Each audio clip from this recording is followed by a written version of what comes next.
చేపల కూర చూస్తుంటే ఎంత గుమాలించిపోతుందో కదండి. కొరమేను చేపల కూర చాలా బాగుంటుందండి. ఫస్ట్ టైం మన ఛానల్ కానీ చూస్తున్నట్లయితే సబ్స్క్రైబ్ చేసుకోండి, సపోర్ట్ చేయండి ఫ్రెండ్స్. ఒక లైక్ అయితే చేయండి, షేర్ చేయండి. కొరమేను చేపల కూర ఎలా తయారు చేయాలో చూసేయండి ఫ్రెండ్స్. నమస్తే, బాయ్ ఫ్రెండ్స్. అండి, వెల్కమ్ టు మై ఛానల్ అక్క చేతి వంట. నమస్తే అండి, మీరందరూ బాగుండాలని దేవుని మనస్ఫూర్తిగా ప్రార్థిస్తున్నాను. ఈరోజు కొరమేను చేపల పులుసు చాలా స్పెషల్గా తక్కువ టైంలో ఎలా మనం రెడీ చేయాలో నేను చూపించబోతున్నాను. చూసారా, టమోటాలు అయితే ఒక 2 నేను తరిగి పెట్టేశాను. ఆనియన్స్ కూడా ఒక 2 తరిగి పెట్టేశాను, పొడవుగా కట్ చేసుకున్నాను. ఫ్రెష్గా ఉండే కొత్తిమీర, కరివేపాకు తీసి పక్కన పెట్టేశాను. చింతపండు జ్యూస్ కూడా నేను పిసికి పక్కన పెట్టేశానండి. చేసే ప్రాసెస్లోకి వెళ్దాం. స్టవ్ వెలిగిద్దామండి. తగినంత ఆయిల్ పోసుకుందామండి. చేపల కూరకైతే కొద్దిగా మనకి ఆయిల్ బాగానే పడుతుంది.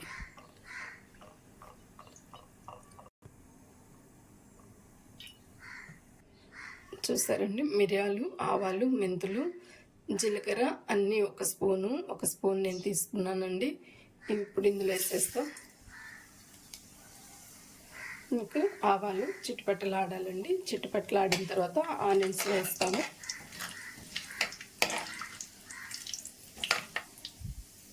మనకైతే చిట్టుపట్టలాడుతున్నాయి కదా ఆవాలు అనేది ఖచ్చితంగా మనకి చిట్టుపట్టలాడాలి, అప్పుడే బాగుంటుంది. ఇప్పుడు మనం ఆనియన్స్ వేసేస్తాం.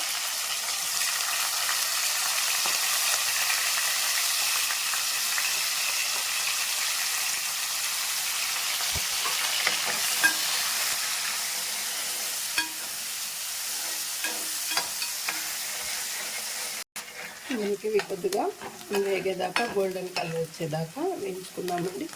చేపల కూరకి ఆనియన్స్ పచ్చదనం అనేది బాగా తగ్గిపోవాలి. బాగా వాడితేనే పక్క రోజు కూడా చేపల కూర మిగిలిన కూడా బాగుంటుంది. చూస్తారు కదా, ఇప్పుడు ఇందులోనే మనం పచ్చిమిర్చి నేను ఇందాక చూపించలేదు. ఇప్పుడైతే నేను ఒక 3 పచ్చిమిర్చి నిలువుగా అలా మధ్యలో కట్ చేసి వేసాను.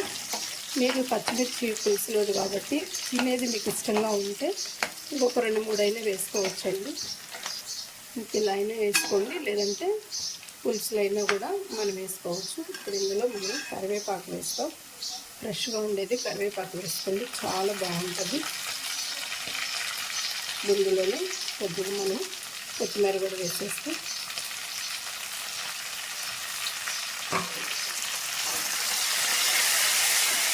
ఇలా కలిపేసుకుందామండి. చూసారా, మనకు ఆనియన్స్ కూడా బాగా వేగిపోయింది. పచ్చిమిర్చి మనకి కొద్దిగా బాగా వేగిందండి. ఇప్పుడు టమాటాలు వేసేద్దాం.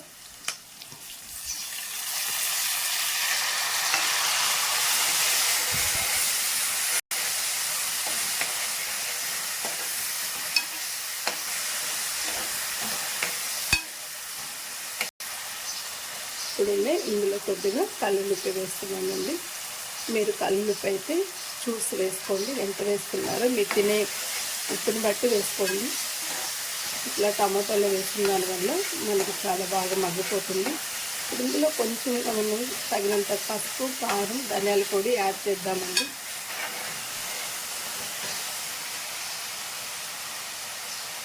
పసుపు మనకు తగినంత వేసుకుందాం, చాలండి.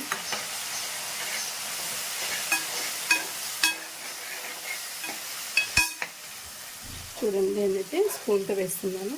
మన ఛానల్లో ఇదివరకు కూడా నేను చేపల కర్రీ చేశాను. దాంట్లో నేనైతే చాలా బాగా చేశానండి. చూడండి, నాకు సరిపడిన కారం వేసుకున్నాను. దాంట్లో అయితే నేను చేతితో నేను వేసానండి కారం. అయితే ఇప్పుడైతే స్పూన్తో వేస్తున్నాను. కారం, ధనియాల పొడి ఈక్వల్గా ఉండేటట్టుగా చూసుకోండి. అవి అలా వేస్తేనే బాగుంటుంది. సరే, మనం వేసుకునే చేపను బట్టి మనకి పులుపు, కారం అనేది చూసుకొని వేసుకోవాలి. అంటే ఇప్పుడు మనం చింతపండు జ్యూస్ పిసికి వడకట్టుకొని పెట్టుకున్నది వేసేస్తున్నాం.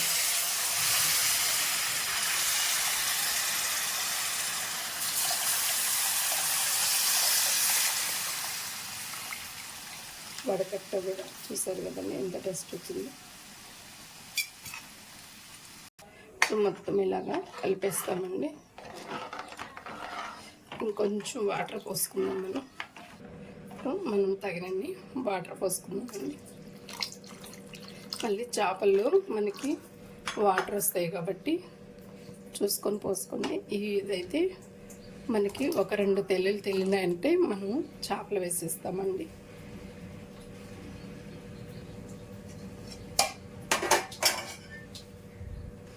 మనకైతే బాగా మరుగుతుందో చూసారండి, తెల్లుతుంది కదా. ఇలాంటప్పుడు మనం తెల్లేటప్పుడు చేపలు వేసుకోవాలి. చూస్తాం కదండి. ఇప్పుడు చేపలు వేసేద్దాం. నేనైతే ఎక్కువే తీసుకున్నాను కానీ కొంచెం చేస్తున్నాను. నెక్స్ట్ వీడియోలో మళ్ళీ మీకు కొరమేను చేపలతో ఇంకొక వెరైటీతో మీ ఎదుటికి నేను తీసుకొస్తానండి.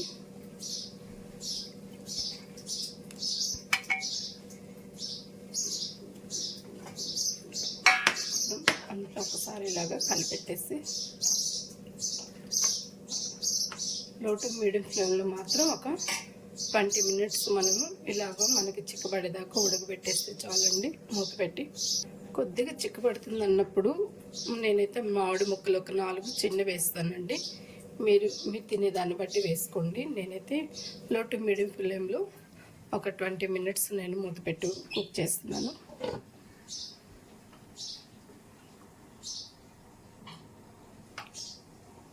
ఒకసారి మళ్ళీ మధ్యలో తీద్దామండి. చూసారా ఎంత బాగా మరి కూర ఎంత బాగా ఉడికిపోయిందో. ఇప్పుడు మళ్ళీ ఒకసారి మీరు పులుపు కారం అన్నీ చూసుకోండి. చూడండి ఎంత చిక్కగా పడిపోతుందో కూర. ఇలా గంటికి మనము ఇలా అన్నప్పుడు గంటికి మనకి చిక్కదనం అనేది రావాలండి. ఇప్పుడు నేను మామిడికాయలు ఒక 4 ముక్కలు తరిగి పెట్టుకున్నది వేస్తున్నానండి. మీరు తినేదాన్ని బట్టి వేసుకోండి. పులుపుని బట్టి మీరు చేపలు ఎన్ని వేసుకుంటున్నారో, చింతపండు ఎన్ని వేసుకుంటున్నారో చూడండి. ఒకసారి మళ్ళీ మీరు కారము పులుపు అన్నీ చూసుకోండి. ఉప్పు నాకైతే కొద్దిగా సాల్ట్ తక్కువ అనిపిస్తుంది.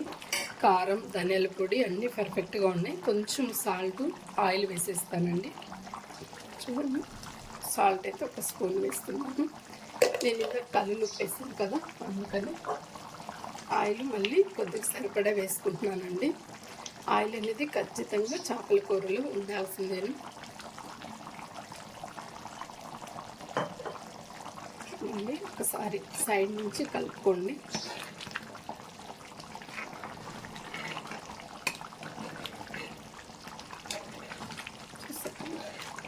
మళ్ళీ మధ్యలోంచి కలిపితే చేపల కూర అనేది ముక్కలు విరిగిపోతాయి. నేనైతే ఇందులో ఏమీ వేయట్లేదండి. ఏంటంటే నేను చేపల పౌడర్ ఉంది కదా, అదైతే ఏమి వేయట్లేదు. మెంతులు, ఆవాలు, జీలకర్ర. మీకైతే ఆవాలు, మెంతులు, జీలకర్ర పొడిగా చేసి పెట్టుకుంటే అది కూడా వేసుకోండి. ఉంటే నేనైతే వేయట్లేదండి. చూడండి ఇప్పుడైతే ఈ స్టైల్లో నేను చేయాలనుకుంటున్నాను. ఒక 2 మినిట్స్ ఆయిల్ వేసాను కాబట్టి అలా ఉంచేసి చేపల కూర ఆపేస్తాను. చూస్తారు ఫ్రెండ్స్, నేనైతే మూత తీసేస్తున్నాను. ఇందుకు మీకు చేపల కూరలో నేను ఎంత చింతపండు ఇస్తానో చెప్పలేదు కదా. నేను 1 కేజీ చేప తీసుకున్నాను కాబట్టి కేజీ తీసుకున్నాను కాబట్టి అందుకని నేను ఒక 100 గ్రాముల చింతపండు తీసుకొని నానేసేసాను. కొత్తిమీర ఉంది కదా, ఈ కొత్తిమీరని కొద్దిగా మనం ఇలా చల్లేసుకున్నాం. కాడలే వేస్తున్నానండి. ఇంతే ఫ్రెండ్స్, మన చేపల కూర ఇలా రెడీ అయిపోయింది. చూసారా, కొరమేను చేపల కూర స్టైల్లో మనం రెడీ చేస్తాం. ఫ్రెండ్స్, కొత్తగా మన ఛానల్ కానీ చూస్తున్నట్లయితే మన ఛానల్ కూడా సపోర్ట్ ఇవ్వండి ఫ్రెండ్స్. నమస్తే. చూసారు ఎంత బాగా చేపల కూర రెడీ అయిపోయిందో.